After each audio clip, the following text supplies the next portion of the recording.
গ্রামাঞ্চলে খুব কম সমাজেই আছে যে সমাজে ওহাবি সুন্নি নিয়ে দ্বন্দ্ব বিদ্বন্দ্ব হয় না, তর্ক বিতর্ক হয় না। দু একটা সমাজ ছাড়া প্রত্যেকটা সমাজেই এই ওহাবি সুন্নি নিয়ে দ্বন্দ্ব বিদ্বন্দ্ব, তর্ক বিতর্ক। কোনো কোনো মসজিদে দেখা যায় যে একদল অন্য দলকে মসজিদ থেকে বের করে দেয় পর্যন্ত, এত বাড়াবাড়ি হয় ওহাবি এই সুন্নি নিয়ে। এই আমাদের বাংলাদেশেই এই ওহাবি সুন্নি নিয়ে দ্বন্দ্ব, কিন্তু অন্য অন্য কান্ট্রিতে শুধু সুন্নি আর সিয়া সুন্নি, একজন হচ্ছে সুন্নি, অন্যজন হচ্ছে সিয়া সুন্নি।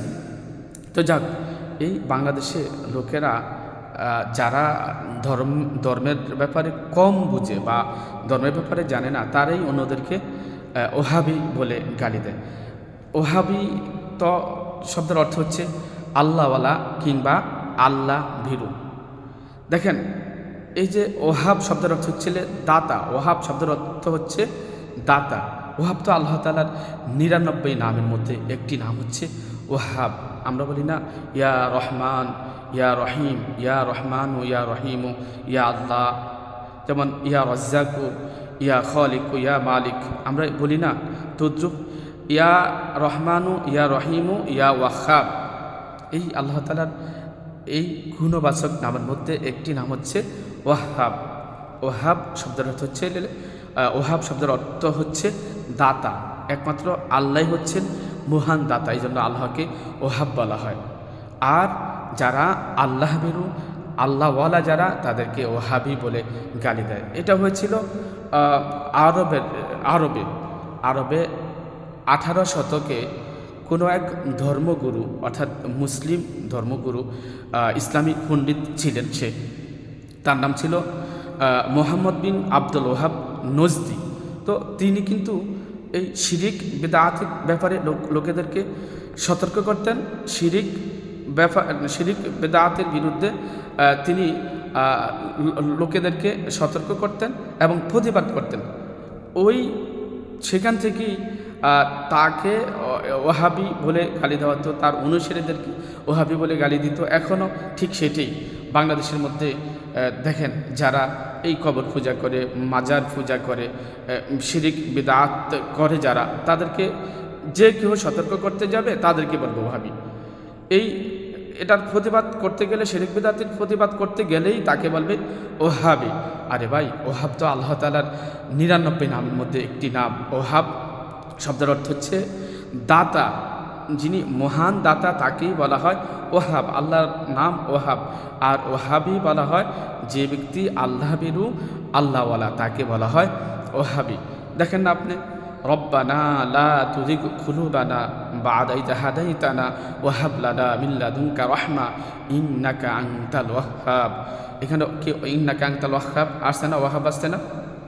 রব্বানা লা তুযিগ কুলুবানা বা'দা ইয হাদাইতানা ওয়া হাব লানা, আয়াতের মাঝখানে হতে আসছে। অর্থ হচ্ছে রব্বানা লা তুযিগ কুলুবানা, রব্বানা লা তুযিগ কুলুবানা, রব্বানা লা তুযিগ কুলুবানা বা'দা ইয হাদাইতানা ওয়া হাব লানা মিন লাদুনকা রাহমাতান ইন্নাকা আনতাল ওয়াহ্হাব। হে আমাদের প্রতিপালক, আমাদেরকে পথ প্রদর্শনের পর আমাদের অন্তরকে বক্র করে দিও না, আমাদেরকে তোমার রহমত দান করো, তোমার পক্ষ থেকে আমাদেরকে রহমত দান করো। তুমি হচ্ছ মহাদাতা, তুমি দাতা। তাহলে রব্বানা লা তুযিগ কুলুবানা বা'দা ইয হাদাইতানা ওয়া হাব লানা মিন লাদুনকা রাহমা ইন্নাকা আনতাল ওয়াহ্হাব। এই আল্লাহ তাআলা 99 নামের মধ্যে এখানে 2 বার কিন্তু এই নামটি ওহাব নামটি আসছে। তো ওহাব শব্দের অর্থ হচ্ছিল দাতা। তো আপনি কেন এই একটা লোককে ওহাব বলবেন? বলেন, একটা লোক তো ওহাব হতে পারে না, একটা মানুষ তো ওহাব হতে পারে না। ওহাব তো হচ্ছে একমাত্র আল্লাহ। বলতে পারেন আব্দুল ওহাব, আব্দুল ওহাব, ওই ওহাবের বান্দা আব্দুল ওহাব বলতে পারেন। কোনো ব্যক্তিকে যদি বলতে পারেন আব্দুল ওহাব বলতে পারেন, আব্দুল ওহাবই বলতে পারেন।